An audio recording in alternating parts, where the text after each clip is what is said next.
You're watching Film Insider. What has happened in Once Upon a Time in Hollywood? A flashback shows Rick Dalton training to use a flamethrower and recoiling from the heat it generates. This was Leonardo DiCaprio's genuine reaction to the flamethrower. Tarantino thought it was funny and left it in the movie.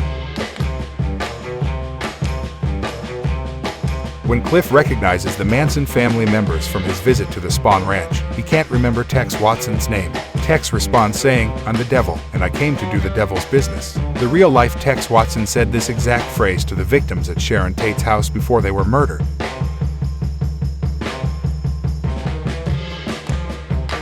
This is the first of Quentin Tarantino's films in which Michael Madsen plays a character who doesn't die. Madsen claimed that after filming The Hateful Eight, he jokingly complained to Tarantino about how every character he has him play ends up dying.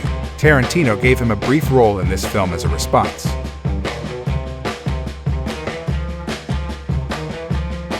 When Sharon goes to a showing of her movie The Wrecking Crew, the filmmakers chose to use the actual film rather than recreating the scenes with Robbie. The real Sharon Tate briefly appears on screen.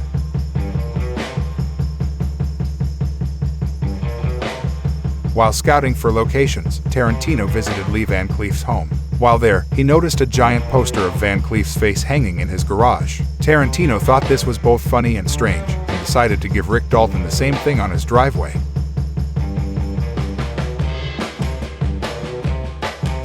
Brad Pitt ad-libbed the line, "You're Rick fucking Dalton.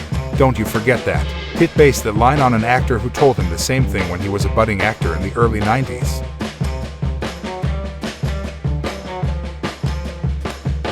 China refused the film a certificate for release in the country, strongly hinting that the issue was the way the film portrayed Bruce Lee and that an edit which eliminated the Lee-related material would get approval for release. Quentin Tarantino responded by publicly stating he would not edit any of the film to ensure its release in China.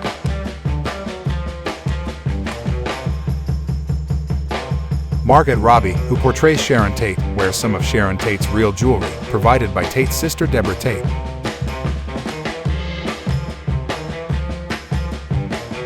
Leonardo DiCaprio has said that he was starstruck to be on set with one of his teenage idols. Luke Perry, a star he'd felt at the time, was the new embodiment of James Dean. Leo was particularly delighted to be able to reminisce with Luke about the Hollywood of his youth and about where their career paths had taken each of them.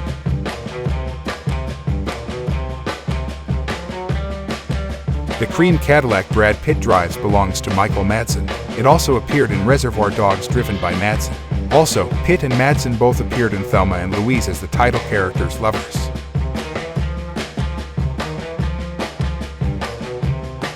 Thank you for watching and don't forget to subscribe.